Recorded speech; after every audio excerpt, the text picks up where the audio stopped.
사랑의 삼중주.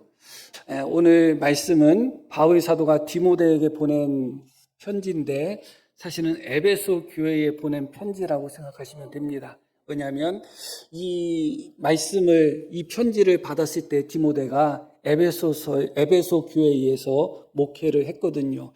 바울은 디모데를 에베소 교회에 남겨두었습니다. 왜 남겨두었나? 그 부분이 오늘 말씀 속에서 나오는데, 에베소 교회는 바울이 개척하여 3년 동안 목회했던 교회예요. 오랫동안 목회했죠. 바울 사도가 한 장소에서 3년까지 그렇게 말씀을 전한 일이 없습니다. 그런데 에베소 교회는 3년 동안 그렇게 목회를 했습니다.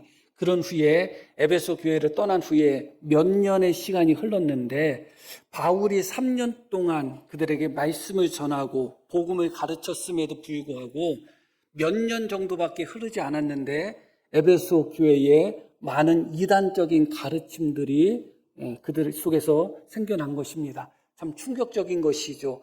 바울 사도가 잠깐 동안 복음을 전한 것도 아니고 3년이라는 기간 동안 복음을 전했던 교회인데 바울 사도가 떠난 지 몇 년이 채 되지 않아서 그들 속에 다른 가르침, 이단이라고 이야기하죠. 흔히 이단적인 가르침, 그런 잘못된 교훈들이 그 교회에 만연한 것입니다.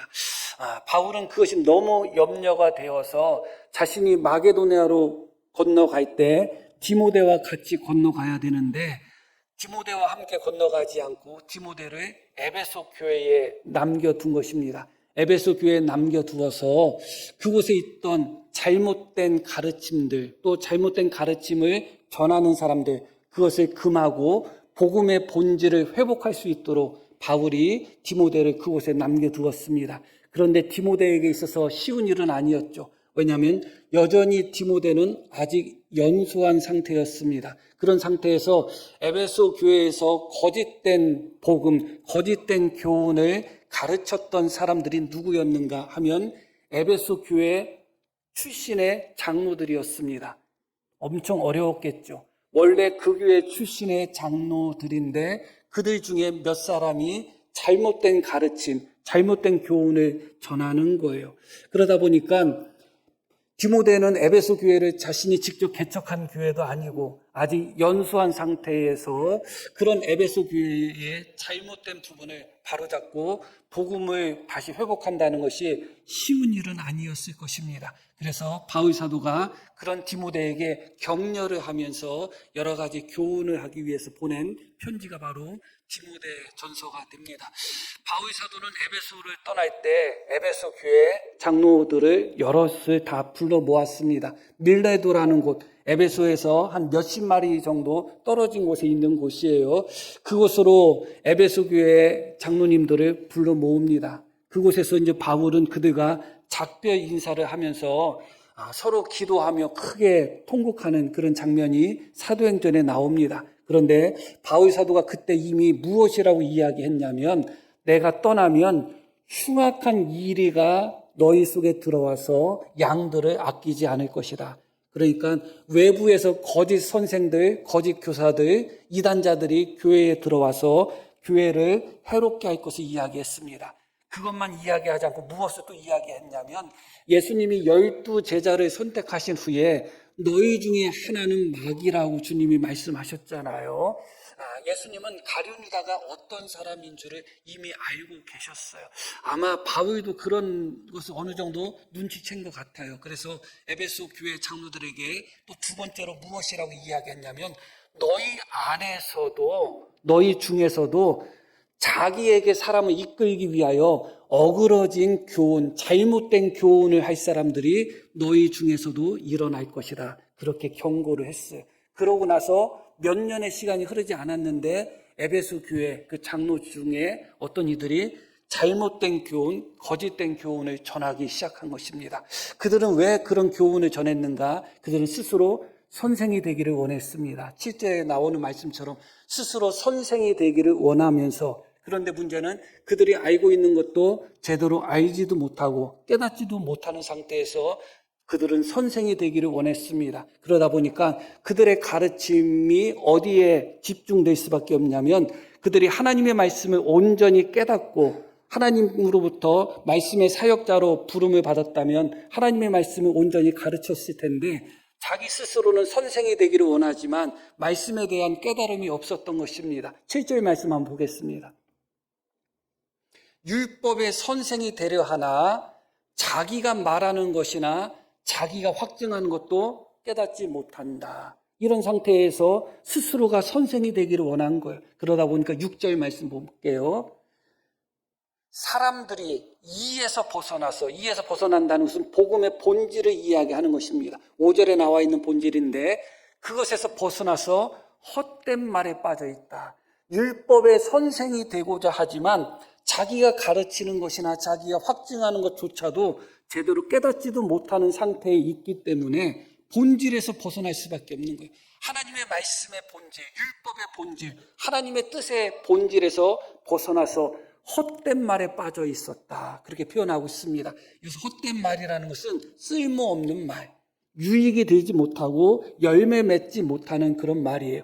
목사가 말씀을 전하는데 아무런 유익이 되지 못한다면, 그 말씀을 통하여 우리에게 아무런 열매를 맺지 못한다면 헛된 말이고 쓸데없는 말이죠. 그들은 그렇게 헛된 말, 쓸데없는 말에 빠져 있는데 그 말이 어떤 말인가? 그것이 4절에 나옵니다. 신하와 끝없는 족보에 몰두하지 말게 하려 함이라. 이렇게 말씀이 나오죠. 그들은 신하와 끝없는 족보에 몰두하고 있었다는 것입니다. 그래서 신하라는 것은 지어낸, 꾸며낸 이야기다. 그 정도로 생각하시면 되겠고, 끝없는 족보에 대해서도 여러 가지 해석이 있습니다. 중요한 것은 무엇이냐?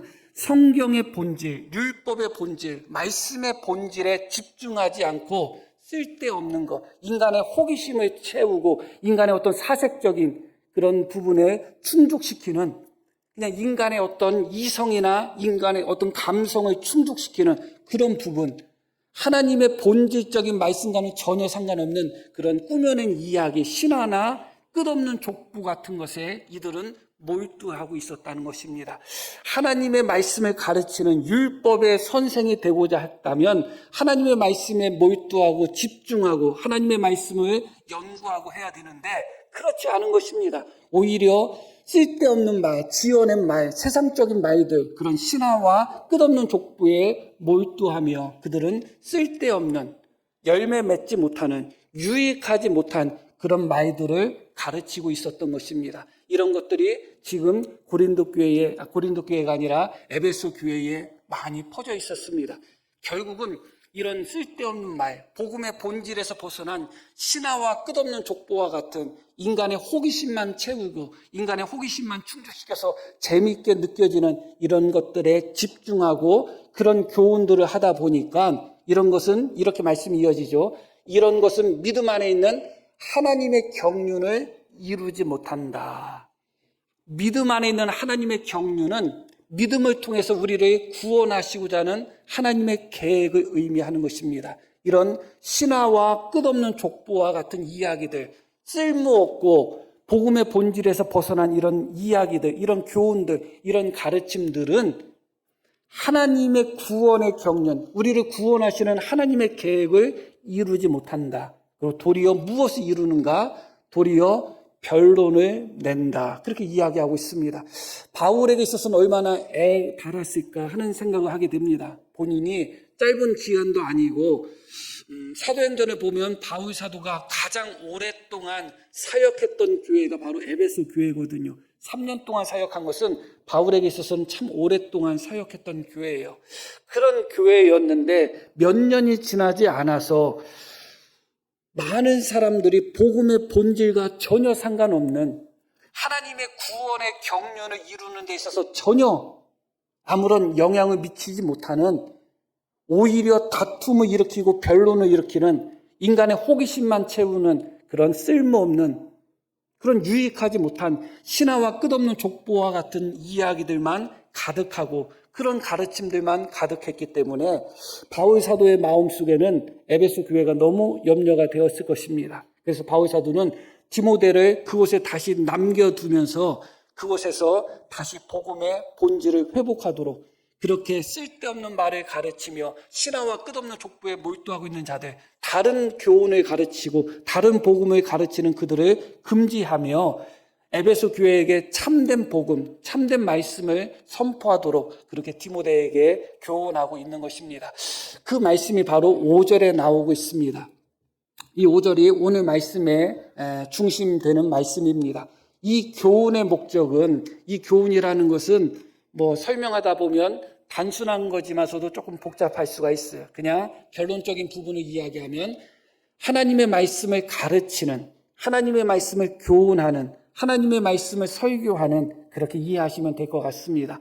그렇게 하나님의 말씀을 교훈하고 있는, 혹은 바울이 디모데를 교훈하고 있는 목적, 또 디모데가 에베소 교회 성도들을 교훈하는 목적, 디모데가 에베소 성도들에게 하나님의 말씀을 가르치는 목적, 복음을 전하는 목적, 설교하는 목적, 그렇게 이해하시면 됩니다.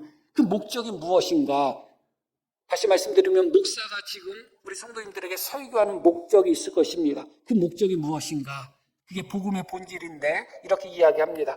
청결한 마음과 선한 양심과 거짓이 없는 믿음에서 나오는 사랑이다. 그러니까 성도들에게 다툼과 변론을 일으키는 것이 아니라 성도들 안에 참된 사랑을 일어나게 만드는 것, 참된 사랑을 하도록 만드는 것이 복음을 전하는, 말씀을 가르치는 것의 본질이 된다. 그렇게 이야기하고 있습니다. 그런데 이 사랑은 어떤 사랑인가? 참된 사랑인데 참된 사랑은 어디서 나오는가? 제목에서 사랑의 삼중주라고 했듯이 세 가지 원천, 세 가지 덕에서 나옵니다. 그것이 무엇이냐? 하나는 무엇이에요? 청결한 마음. 또 하나는 무엇일까요? 선한 양심. 또 하나는 거짓이 없는 믿음. 바로 그곳에서 나오는 사랑입니다. 그냥 우리 마음 속에서 나오는 사랑이 아니라 어떤 마음이요? 청결한 마음에서 나오는 사랑. 그게 복음을 전하는 본질이라는 것이죠. 그냥 우리 양심에서 나오는 사랑이 아니라 선한 양심에서 나오는 사랑. 그것이 복음의 본질이라는 것입니다. 그냥 믿음이 아니라 거짓이 없는, 위선이 없는 믿음에서 나오는 사랑. 그것이 복음의 본질이라는 것입니다. 때로는 이 사랑이 청결한 마음에서 나오지 않고 거짓된 마음, 더러운 마음에서 나오는 사랑들도 있습니다.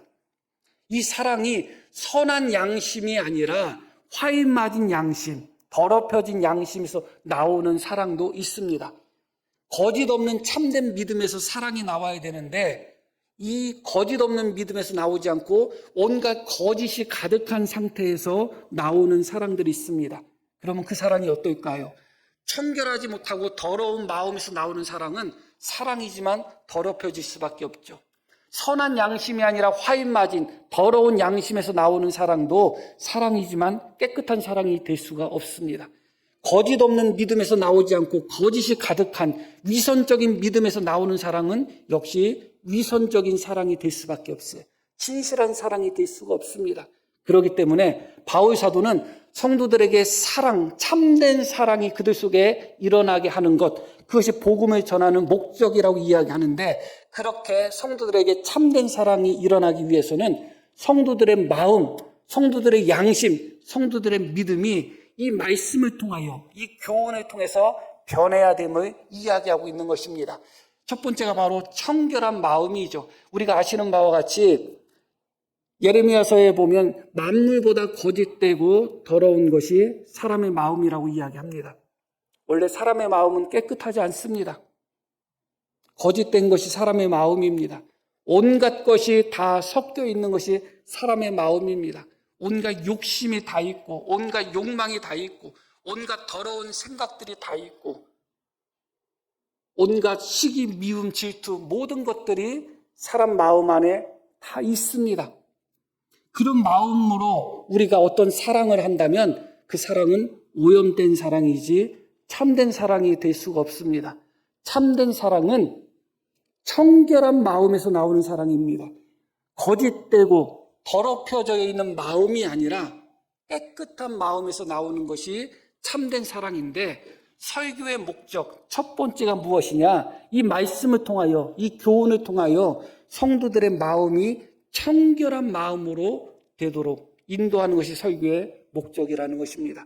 하나님의 말씀을 들을 때 우리의 마음이 깨끗해져야 돼요. 우리 마음 속에 있는 더러운 생각들, 우리 마음 속에 있는 품어서는 안 되는 더러운 욕망들, 그런 모든 것들이 우리 마음 속에서 깨끗해져야 되는 것이죠. 하나님의 말씀을 듣는데도 여전히 우리 마음이 깨끗한 거울과 같지 않고 깨끗한 유리와 같지 않고 여전히 우리 마음이 만물보다 거짓되고 더러운 상태로 우리 마음 속에 그 상태가 유지가 된다면 뭔가 잘못된 것이죠. 목사의 설교가 잘못되었던지 아니면 말씀을 듣는 우리가 잘못되었던지 여하튼 하나님의 말씀을 들을 때 우리의 마음은 청결하게 바뀌어야 됩니다. 청결하다는 것은 아무것도 섞여 있지 않은 것입니다. 순수한 상태, 순결한 상태인 것입니다. 말과 행동에 있어서 청결한 것입니다. 다시 말씀드리면 마음속에 어떤 의도나 마음속에 어떤 계획을 품고 말을 하고 행동하는 것이 아닙니다. 누구를 죽이기 위한 목적으로 입으로 다는 사랑해요, 좋아해요. 그것은 청결하다고 할 수가 없겠죠. 어떤 마음속에 많은 의도를 품고 우리가 무엇을 한다면 그건 청결하다고 할 수가 없어요. 사랑을 하지만 겉으로는 사랑하는 모습이지만 마음속에는 다른 의도를 품고서 내가 그런 사랑을 표현한다면 그 사랑은 참된 사랑이 될 수가 없죠. 그렇기 때문에 성도의 마음은 깨끗해야 됩니다. 때로는 어떤 이기적인 생각이 동기가 되어서 그 마음속에 동기가 되어서 겉으로 나는 사랑을 보일 때가 있습니다. 그러나 그것은 참된 사랑이 아니죠. 이기적인 마음 속에서 나오기 때문에 그래요. 때로는 어떤 인간의 어떤 욕망에 근거해서 겉으로 나는 사랑의 행위가 나올 때가 있어요. 이건 뭐 다른 얘기 같을 수도 있겠지만 저는 길을 가거나 뭐 그렇게 할 때 조금 젊고 이쁜 아가씨가 짐을 들고 가면 들어주고 싶어요. 도와주고 싶어 괜히. 더 안쓰러워 보여. 근데 아줌마가 들고 가면 덜 안쓰러워 보여. 제가 만약에 젊은 아가씨가 물건을 들고 갈 때 그 아가씨한테 얼마나 힘들어요. 제가 도와줄게요. 이건 사랑의 실천이죠. 그러나 이게 청결한 마음에서 나온 사랑은 아니지 않겠어요? 기차 타고 가는데 그런 우스운 얘기가 있잖아요. 기차 타고 가는데 조금 나이 든 여자분이 옆에서 조이다가 이렇게 내 어깨에다가 이렇게 머리를 기댔을 때 이러지 마시라고 밀치면서 속으로 다 주여 시험에 들지 않게 하소서 그렇게 외쳤다는 거 아니에요? 그런데 이쁜 아가씨가 이렇게 조이면서 내 어깨에 머리를 갖다 댔더니 주님 당신 뜻이라면 받아들이겠습니다 했다는 거 아니에요? 얼마나 이 아가씨가 피곤했으면 이럴까? 아가씨 참 피곤해서 조는데 내가 깨우면 안 되겠지. 겉으로 다는 그게 사랑처럼 보이잖아요. 그 아가씨가 피곤하니까 피곤한 아가씨를 깨우면 안 된다. 그러나 마음속에 무엇이 있는 거예요? 성적인 탐욕이 있는 거잖아요. 많은 경우에 그렇게 인간의 탐욕이 섞인 마음, 혹은 인간의 어떤 계산적인 의도가 섞인 마음으로 사랑을 실천할 때가 있습니다. 그게 참된 사랑이 될 수가 없는 것입니다. 그렇기 때문에 참된 사랑은 청결한 마음, 깨끗한 마음에서 나오는 거예요. 계산적인 마음이 아니라 무엇을 의도하는 마음이 아니라 탐욕적인 마음이 아니라 육정적이고 욕망적인 마음이 아니라 순수한 마음, 깨끗한 마음에서 나는 겁니다. 그 말과 행동이 그대로 마음을 표현하는 것이고 바로 그곳에서 참된 사랑이 나오는 것이고 말씀을 전하는 교훈의 목적이 바로 이 첫 번째 우리의 마음이 청결한 마음으로 변해갈 수 있도록 하는 것이 교훈의 첫 번째 목적이라는 것입니다. 두 번째는 선한 양심이라고 나옵니다. 선한 양심에 반대되는 개념은 아마도 디모데서 같은 이 본문에 나오는 4장에 나오는 화인 맞은 양심이 아닌가 그렇게 생각합니다. 이 양심은 우리에게 있어서 유일하게 나한테 뭐라고 하는 기관이라고 표현해야 될까요? 뭐라고 표현해야 될까요? 우리는 나한테 뭐라고 하지 않아요. 내 마음이든 혹은 내 겉으로 표현하는 말이든 행동이든 남에게 무엇이라고 하고 남을 판단하죠. 우리는 그렇게 생겨 먹었습니다. 저 사람 왜 저렇게 말을 해? 왜 저 사람 저렇게 행동해? 저 사람 왜 저렇게 싸가지 없어? 저 사람 왜 그래? 우리는 항상 그렇습니다. 그런데 유일하게 양심만이 나를 향해서 소리치고 있습니다. 너 왜 그렇게 해? 너 그렇게 하면 안 돼. 그래서 이 양심은 우리가 흔히 양심의 가책이라는 말을 사용하는데 자기를 책망하는 것이죠. 책망하는 것인데 양심에는 가책뿐만 있지 않습니다. 내가 무엇을 잘못한 후에 너 잘못했어. 양심의 소리죠. 그러나 그런 가책뿐만 아니라 무엇을 내가 잘못하려고 할 때도 나에게 소리치는 게 양심입니다. 너 그렇게 하면 안 돼. 그게 양심이에요. 그래서 이 양심은 사랑에 있어서 기준이 되는 거예요. 그게 양심이거든요. 그 사람의 양심에 따라서 사랑의 기준이 달라지는 거예요. 그 양심이 선한 양심이냐 화인 맞은 양심이냐에 따라서 달라지는 것입니다. 선한 양심, 하나님을 닮은 양심을 이야기하고 있습니다. 작은 것에도 우리가 반응하며 하나님의 말씀이 기준이 되어서 판단하고 결정하는 것, 그게 바로 선한 양심이죠. 선한 양심을 갖고 있다면 우리가 누군가를 용서하지 않았다. 하나님의 말씀이 우리에게 용서하라고 하잖아요. 용서라는 것은 누군가가 나에게 잘못을 했을 때 내가 그에게 하는 행위가 용서죠. 그러니까 일단 용서의 전제라고 표현하면 이상할 수 있겠지만 누군가가 나한테 잘못을 한 거예요. 그 사람이 나쁜 사람이에요. 내가 나쁜 사람이 아니에요. 내가 나쁜 사람이라면 용서가 어디 있겠어요. 그 사람이 잘못했기 때문에 나한테 내가 잘못을 했다면 용서를 빌어야지 용서를 하는 게 아니거든요. 그렇기 때문에 일반적으로 가는 용서는 해도 되고 안 해도 됩니다. 일반적인 거예요. 그 일반적인 양심입니다. 세상 사람들이 자기한테 잘못한 사람을 용서하지 않았다고 해서 양심의 가책을 받고 괴로워하는 사람은 없습니다. 그게 세상 사람들의 양심이고 일반적인 양심이죠. 그러나 선한 양심은 그렇지 않습니다. 선한 양심은 나에게 잘못한 사람을 내가 용서하지 않아도 아픈 겁니다. 그 사람이 너한테 잘못했기 때문에 그 사람을 뭐 하는데 용서해? 그 사람이 너한테 잘못했기 때문에 그 사람은 벌 받는 게 당연해. 그건 선한 양심이 아니에요. 선한 양심은 하나님을 닮은 양심이에요. 언제나 깨끗한 양심이에요. 주님이 우리에게 요구하시는 사랑은 어떻게 보면 그 기준이 이렇게 표현하면 안 되겠지만 끔찍한 기준이잖아요. 원수까지 사랑하라고 하셨던 것이 사랑의 기준이니까 우리 입장에서 볼 때는 얼마나 끔찍해요, 사실은. 그게 가능한 이야기예요? 가당치도 않죠. 그런 주님이 말씀하신 참된 사랑을 우리가 삶으로 옮기기 위해서는 그냥 양심 가지고선 절대로 안 되는 것입니다. 선한 양심이 있어야 돼요. 양심이 없는 사람이 어디 있겠어요? 저 사람 양심 없다 하지만 그 사람도 다 양심이 있어요. 그런데 그 사람이 어떤 양심을 갖고 있느냐예요. 여기 계신 성도님들도 다 양심이 있지 않겠습니까? 그러나 성경이 우리에게 요구하는 것은 양심을 가져라가 아닙니다. 말씀을 통하여 우리에게 요구하고 교훈하는 것은 양심이 있는 사람이 되라가 아니라 그 양심이 선한 양심이 돼야 된다고 이야기하고 있는 것입니다. 하나님의 마음을 품고 하나님의 말씀이 기준이 되는 하나님을 닮는 양심이 바로 선한 양심인 것이죠. 말씀을 앞부분에서 드렸듯이 화인 맞은 양심은 두 가지 의미가 있습니다. 이 화인이라는 것은 흔히 주인이 종에게 자기 노비라는 것을 표시하기 위해서 인두로 지지는 겁니다. 그게 화인이거든요. 그런데 양심에 화인 맞았다는 것은 사탄이 마귀가 내 종이라고 그 양심에 인을 찍은 것입니다. 그러니까 첫 번째로 화인 맞았다고 할 때, 양심에 화인 맞았다고 할 때는 그 양심이 마귀를 닮은 양심을 이야기하는 것입니다. 그게 화인 맞은 양심이에요. 어떤 사람은 사람을 죽이고 나서도 내가 뭘 잘못했냐고 이야기하는 사람도 있죠. 나는 억울하다고 이야기하는 사람도 있죠. 저 사람이 노려와가지고 내가 죽였는데 내가 뭘 잘못했냐고 그런 사람이 있죠. 저 사람이 안 만나주고 내 전화도 피하고 해서 내가 죽였는데 내가 뭘 잘못했냐고 하는 사람들이 있겠죠. 그 양심이 누구를 닮은 양심이겠어요? 마귀를 닮은 양심 아니겠어요?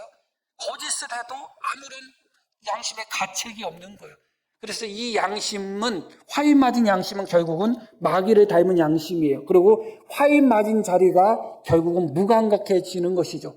그렇게 어떤 이들은 화인 맞은 양심, 마귀를 닮은 그 양심을 가지고 세상을 살아가는 사람이 있지만 예수님을 믿는 사람들은 그렇지 않다는 겁니다. 하나님의 말씀을 통하여 우리의 양심이 점점 선한 양심으로 변해가야 된다는 것이죠. 그 선한 양심에서 진실된 사랑이 나오고 선한 양심에서 참된 사랑이 나오는 것입니다. 우리가 정말 참된 사랑을 원한다면 우리의 마음이 깨끗해야 됩니다. 그리고 우리의 양심이 참된 양심, 선한 양심, 그 속에서 참된 사랑이 나오는 것이죠. 그리고 세 번째로 다시 본문 보여주시기 바랍니다. 세 번째는 바로 거짓 없는 믿음이라고 이야기합니다. 이 거짓 없는 믿음은 위선이 없는, 위선이라는 것은 겉으로만 착한 척 선을 꾸며내는 것, 착한 척 그렇게 연기하는 것, 그게 바로 위선이죠. 외식이라고도 할 수가 있습니다. 겉모양만 꾸며대는 것이죠. 그것을 성경에서는 또 회칠한 무덤이라고 표현합니다. 안에는 온갖 시체의 뼈들이 있는데 무덤이니까, 그런데 겉에 하얗게 회를 발라가지고 무덤처럼 보이지 않는, 그렇게 겉만 꾸미는 것, 그런 것이 바로 외식이고 위선입니다. 그 단어의 원래 어원은 연극 배우에서 나온 것입니다. 연기한다는 의미예요. 위선, 외식, 거짓, 이것은 연기한다는 의미예요. 그런데 거짓 없는 믿음은 어떤 믿음이냐? 연극을 하긴 하는데 초보 연기자라는 의미예요. 거짓이 없다는 것은. 초보 연기자라는 것은 다르게 말씀드리면 서툴다는 거예요. 서툴다는 거예요.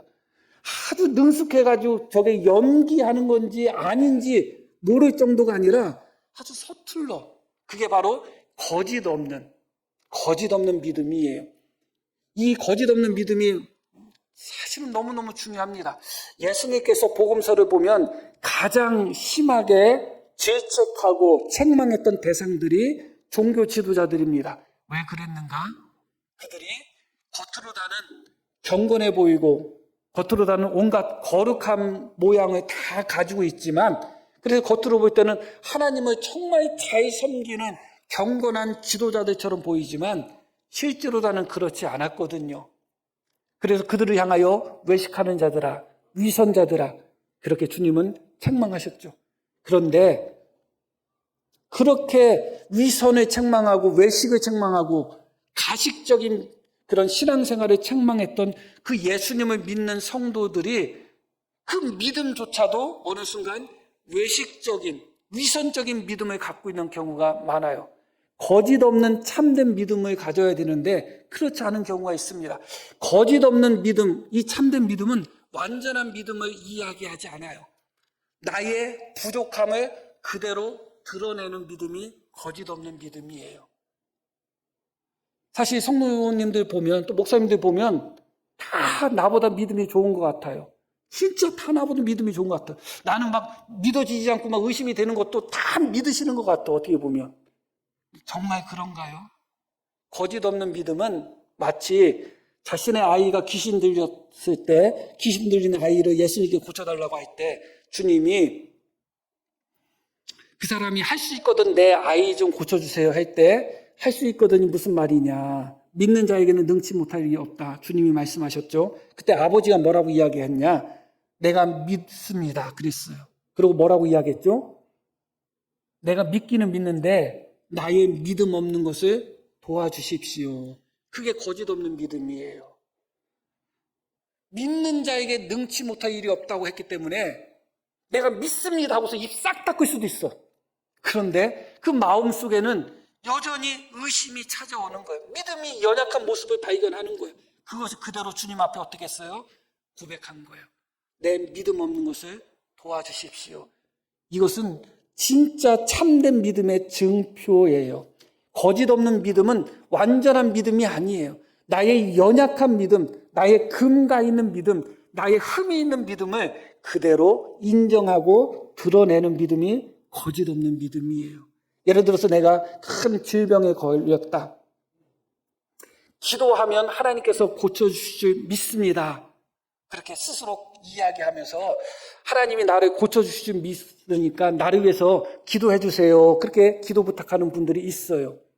내가 어떤 고난 속에 있고 시험 속에 있을 때 내가 이런 고난 속에 있는데 하나님께서 나를 이 고난 속에서 이길 수 있도록 나를 위해서 기도해 주세요 하고 부탁하는 분들이 있습니다. 그러고 기도하고 나서 하나님이 고쳐주실 수 믿습니까? 하면 믿습니다 하는 거예요. 그리고 하나님이 이 어려움을 해결해 주실 수 믿습니까? 하면 믿습니다 해요. 안 믿습니다 하는 분 하나도 없어요. 내 믿음이 없음을 좀 도와주세요 하는 분 하나도 없어요.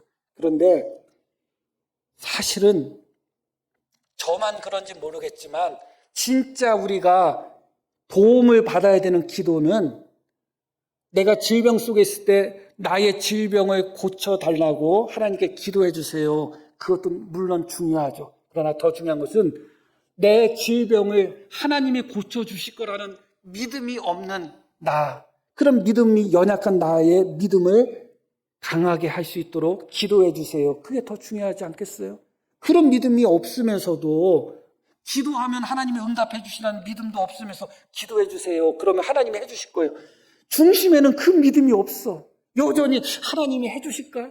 기도에 응답을 해 주실까? 기도한다고 될까? 여전히 나의 믿음 없음이 있으면서도 입으로다는 아멘, 하나님이 해 주시 믿습니다. 그렇게 거짓된 믿음 속에서 살아가는 사람들이 참 많습니다. 내가 믿음 없다고 자랑하고 내세우라는 이야기가 아니에요. 겸손하게 나의 믿음이 연약할 때 연약한 믿음을 겸손하게 고백하며 하나님 앞에 연약한 믿음을 고쳐주시기를 바라는 믿음, 그게 바로 거짓 없는 믿음이에요. 한 분 한 분을 볼 때 다 너무너무 믿음이 대단해 보이는 것입니다. 정말 저런 경우에도 정말 의심 없을까? 저런 경우에도 정말 하나님을 끝까지 신뢰할까?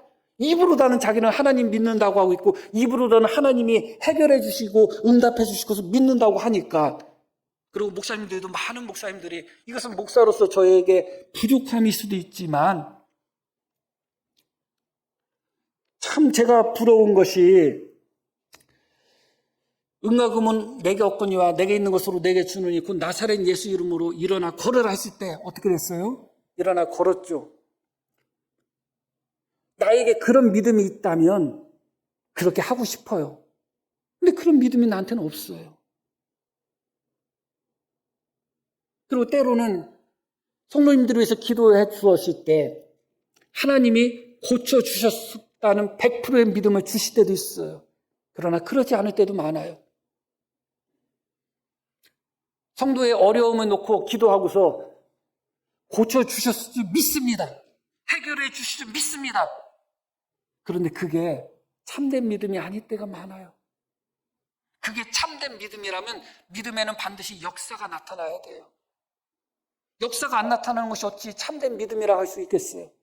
너희가 무엇이든 믿고 구하면 그대로 해주신다고 했는데 정말 내가 하나님이 고쳐주신 것을 정말 내가 믿었다면 고쳐지는 역사가 나타나야 되는 거예요. 그게 성경이 우리에게 주는 교훈이에요.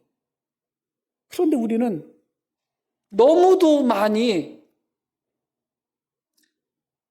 진실된 믿음이 아니라 위선적인 믿음에 익숙해져 버리는 거예요. 하나도 안 괜찮아. 내 마음이 너무 힘들어. 그런데 괜찮으세요? 그러면 아유 하나님이 도와주시는데요. 뭐 허허. 속으로는 하나도 안 괜찮아. 물론 그렇다고 해서 일부 막 우는 소리하고 죽는 소리하고 그러라는 말씀은 아니에요. 그것이 때로는 내 믿음의 표현일 수도 있지만 내가 마치 믿음이 있는 사람인 것처럼 보이기 위한 하나의 거짓이고 위선일 수가 있는 거예요. 그런 위선적인 믿음 속에서는 무엇이 나올 수밖에 없느냐? 위선적인 사랑밖에 안 나오는 거예요. 겉으로는 크게 사랑하는 것 같지만 사실은 그 중심에는 사랑이 있지 않는 거예요. 그렇게 연극하는 사람, 연극하는 믿음을 갖고 있는 경우가 많죠. 보통은 속는 경우가 많습니다. 우리 성도님들은 본인 자신들이 얼마큼 내가 사람을 잘 보는가에 대해서 생각해 보셨는지 모르겠습니다. 대부분 자기는 사람을 다 잘 본다고 생각하겠죠. 그런데 나중에 시간이 조금 흐른 후에 저 사람 나 저럴 줄 몰랐네. 그런 경험들이 많이 있는 분들은 사람을 못 보는 분이에요. 사람을 잘 보는 분은 그런 일이 거의 없어요. 몇 년이 지나가지고 아우 저 사람 나 저럴 줄 몰랐네. 그런 경험이 거의 없어요. 왜냐하면 그 사람이 외식하는 거, 위선하는 거, 연극하는 거 그런 것이 연극할 때도 보이거든요. 그래서 이것은 뭐 오늘 말씀의 본질하고는 상관없지만 내 자신을 잘 생각해 보셔야 돼요. 그래가지고 몇 년 지나서 저 사람 저런 사람인지 몰랐네. 나 속았네. 그런 분들은 다른 사람의 위선, 다른 사람의 외식에 속아 넘어가는 사람들이에요. 평소에. 사랑도 아닌데 사랑인 것처럼 속아 넘어가는 거예요. 그 속에는 온갖 이기적인 것들이 가득한데 겉으로다는 사랑의 모습을 보이고 겉으로다는 좋은 말하고 겉으로다는 좋은 행동을 하니까 저 사람 훌륭한 사람이야 하면서 그 사람의 외식을 못 보는 거예요. 그러나 하나님은 그럴까요? 하나님은 그렇지 않잖아요. 하나님은 그 사람의 믿음이 진실된 믿음인지 아니면 위선적인 꾸며낸 믿음인지 하나님은 아십니다. 하나님은 그 사람의 사랑이 진실된 사랑인지 거짓된 사랑인지 하나님은 아십니다. 오늘 말씀 속에서 다시 말씀의 목적, 본질을 다시 한번 생각하게 되는 것입니다. 결국은 목사는 이 말씀을 통하여 성도들의 마음이 만물보다 거짓되고 그렇게 부패한 마음이 아니라 정말 깨끗한 마음, 이 말씀을 통하여 성도들의 마음이 깨끗해지고 이 말씀을 통하여 우리의 양심이 하나님을 닮은 선한 양심으로 그렇게 변해가고 이 말씀을 통하여 거짓에 가득한 믿음이 정직한 믿음, 진실한 믿음으로 변해가는 그래서 그것을 통해서 참된 사랑이 나타나는 것 그것이 결국은 말씀의 목적이 되는 것이고 이 말씀을 듣는 성도님들에게 있어서도 그게 목표가 되어야 되는 것입니다. 우리가 말씀을 들었다면 또 목사로서 말씀을 전했다면 10년, 20년, 30년 말씀을 들었는데도 여전히 내 마음이 깨끗해져 가지 않고 10년, 20년, 30년 말씀을 들었는데 내 양심이 선한 양심으로 그렇게 향하여 가지 않고 10년, 20년, 30년 예수님을 믿고 말씀을 들었는데 여전히 내가 거짓된 믿음 속에 있다면 너무 무서운 것입니다. 하나님께서 오늘 이 말씀을 통하여 우리의 성도님들의 마음을 깨끗하게 만들어 주시기를 원합니다. 오직 하나님께서 해주시는 거 아니겠어요? 이 말씀을 통하여 우리 성도님들의 양심이 선한 양심으로 그렇게 거듭나고 변화받기를 소망합니다. 이 말씀을 통하여 우리의 믿음이 진실된 믿음, 꾸미는 믿음이 아니라 거짓된 믿음이 아니라 진실된 위선적이지 않은 그런 믿음, 그러므로 말미암아 그 속에서 참된 사랑이 우리 속에 넘치기를 소망합니다. 말씀 한 절 보고 마치겠습니다. 19절 말씀 보겠습니다. 믿음과 착한 양심을 가지라. 이게 디모데에게도 요구된 것입니다. 어떤 이들은 이 양심을 버렸다. 착한 양심을 버렸다는 거예요. 왜냐하면 착한 양심으로 살기가 어려워요. 그래서 목사인 저도 한 몇 달 동안만 버리고 싶을 때가 많아요. 몇 달 동안 버리면 좀 편할 것 같을 때가 있어요. 정말로. 착한 양심으로 산다는 것은 그만큼 어렵습니다. 아직 설교 안 끝날 거야. 그런데 이 착한 양심을 어떤 사람은 버렸다는 거예요. 그 결과가 어떻게 됐냐? 믿음에 관하여는 파손되었다. 파손됐다는 것은 배가 난파되었다는 이야기죠. 배에 있어서 나침반이 있습니다. 이 착한 양심은 믿음에 있어서 나침반 같은 역할을 해요. 어디로 가야 되는지를 보여주는 거예요. 그런데 이 착한 양심이 우리를 너무 괴롭힐 때가 많거든요. 너무 괴롭힐 때가 많아요. 착한 양심이. 정말 착한 양심이 우리를 향하여 계속 외치는 거예요. 그러면 안 된다. 그러면 안 된다. 그러면 안 된다. 그러다 보니까 나도 모르게 이 착한 양심을 버릴 때가 있어요. 결과적으로 어떻게 되느냐? 나침반에 버리고 깨트린 것과 같아서 믿음에 있어서 파손할 수밖에 없는 것입니다. 우리 성도님들, 하나님께서 정말 우리 성도님들에게 깨끗한 마음, 착한 양심, 그리고 거짓 없는 믿음을 주심으로 말미암아 믿음에 있어서 파선하는 것이 아니라 하나님 나라까지 그 믿음으로 승리하며 나갈 수 있는 우리 모든 성도님 되기를 소망합니다. 자, 우리 들으신 말씀 기억하며